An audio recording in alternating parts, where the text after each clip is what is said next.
Welcome to Pudsey's Parent Club One-to-One with me, Dr. Julie, and special guest, JB Gill, where we'll be chatting about ways in which we can support young people and their mental health.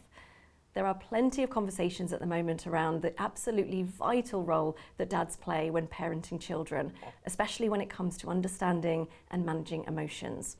Now, we're both parents, JB, aren't we? But I'd like to start the conversation by talking about the state of mental health for all children. And we've got some stats that say, 1 in 5 children are currently dealing with a mental health problem. And every 3 minutes, a child is referred to mental health services with anxiety.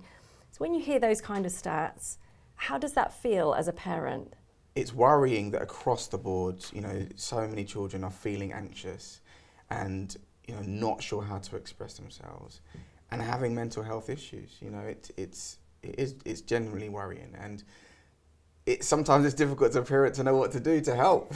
So the first step in those 3 steps was about pausing and being able to kind of stop in the moment. And when I talk about grounding yourself, it's about being in the present. So often when you're having difficult feelings, you're thinking about something that might happen or something that's already happened. So you're in the past or the future, but kind of drawing yourself to that present moment.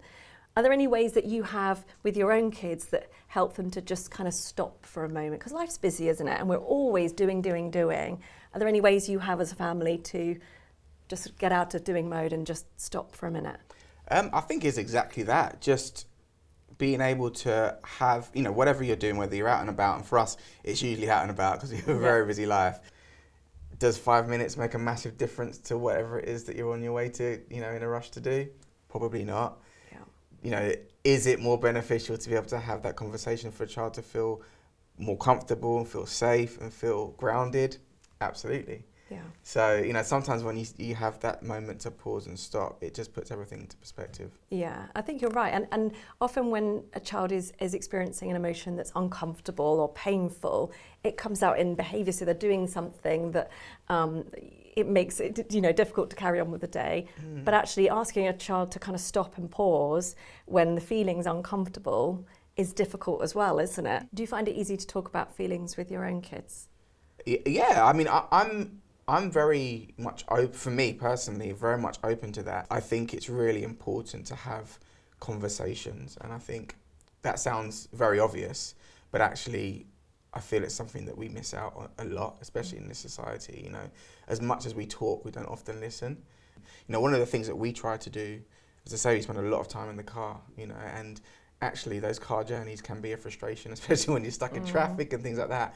But actually we've seen them as a saving grace. It's a great time to be able to communicate with both children. It's interesting, isn't it? Because I find that if a child is nervous about going somewhere, then you've got that time in the car beforehand to have a chat about it. Something we talk about here at BBC Children Need is those everyday magic moments, where the things that you can do together that aren't necessarily big organised events, but they're moments where you can connect, and you don't even need to be talking. You could be listening to music together in the car, but it's time spent together. Yeah. Do you have those everyday magic moments in your family? Absolutely, and that, like you mentioned just there, it's time. Yeah. Ultimately, that is all it is, and as I say, we found, we get in the car, then having sort of past 15 or 20 minutes, for us anyway, you then get into this happened in the playground today, or blah blah said this when they did whatever, and do you know what I mean? And then all of a sudden it opens up a different level of conversation. And as I say, I think those are everyday magic moments for us. They are genuinely magic moments because you get that time. But you're also the father of a son, right? And sometimes boys can find it slightly more difficult, or they're less inclined perhaps to talk about how they're feeling, which is absolutely fine. But are there ways that you sort of consciously structure your relationship with your son so that he feels safe to open up if and when he wants to?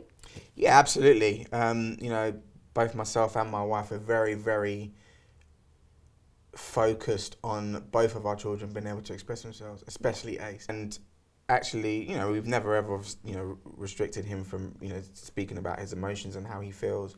And, sometimes it's seen as, I don't know, maybe taboo or whatever for boys to express themselves. I do think that's changing. And certainly, as I say, we encourage him to be able to voice his emotions and the things that he's concerned about. But, you know, we just say to him, listen, sometimes it's going to be good, sometimes it's going to be bad. Sometimes you're going to be happy, sometimes you will be sad. Yeah. And it's all valid, you know. And we talk around some of the things that he'll be feeling. You know, we talk about some of the pressures that he'll have, you know, he has at school. And same for Kiara. We try to be as neutral as possible. And certainly if they come to us and they say, you know, Mummy, Daddy, we want to tell you something. As an opportunity for the openness, Yeah, we take any sort of, from our perspective, try and take any emotion out of it. Yeah. So then it's a level playing field. And as bad as it can be, and as much as we might disagree with it, it's never going to be sort of that impulse reaction. It creates that safe space for them if they know you're not going to kind of suddenly react or not be able to manage their emotion, whatever it is. Yeah, and I think even if we are upset about whatever's being said, but it also encourages them as they get older in the future to continue talking. Yeah. You know? And, you know, we just feel like that's going to be so important when they hit the teens. And, you know, I know what I was like, and I wasn't particularly bad, but, you know, I did go through a phase where I didn't want to talk. Yeah. You know, anyway, you just deal with things in your own way, don't you? But actually, I was always quite open with my parents, you know, and from quite an early age, I was always encouraged to, you know, be upfront about what I was doing and where I was going, you know, and I think certainly in this day and age that's perhaps more important. And you said Ace is really into football, and I'm guessing that he's got his sort of heroes and role models within that football world. How important do you think those role models are for young boys? I think role models are so important. They're important for everybody, especially for young boys. You know, I think, of course, as parents we are role models, but as individuals in life, I've always been an advocate that we are role models. You know, there are lots of people that will see us, whether they see us sitting on a bus and that's the only example they ever have of that person,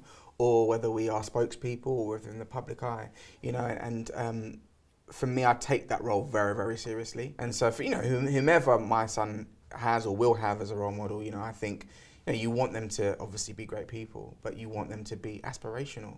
You know, and give them confidence as they grow and as they navigate life. Was there any advice you were given as a child that you think perhaps helped you to become the positive role model that you are now? I don't know, to be very honest with you. I think for me, I've always just been conscious that people are always watching. And for me, that didn't come with pressure. That came with a responsibility, you know, and to be proud of that fact, you know. Certainly in, you know, my line of work with JLS, 2008, 2009, we were everywhere, you know, and we were very much conscious of how we behaved. And it wasn't a case of, oh, we got to keep this quiet because that's our true nature. Like we, you know, genuinely wanted to, you know, we were enthusiastic, we were young, we lived life to the full, but at the same time, you know, we always had a responsibility. I always conducted myself in that way, and I think that's something that I had from growing up. You know, my parents always, you know, encouraged me to be well-mannered, encouraged me to, you know, to treat others as I would have them treat me, you know, and so for me, I think that's something that's always stuck. And again, it's something I pass down to my children. You know, I want them to, you know, to be good role models, whether they're in the public eye or not. You know, they have a role to play, and I think, you know, they can always lead a good example. I really appreciate you taking the time to chat with me today, JB. It's been a pleasure, thank you. It's clearly so important for young people to develop their understanding of their feelings and emotions and have great role models who can demonstrate how to handle them healthily. You can find the 3-step Pudsey's Pause tool along with all kinds of other great guidance and resources at the BBC Children in Need website.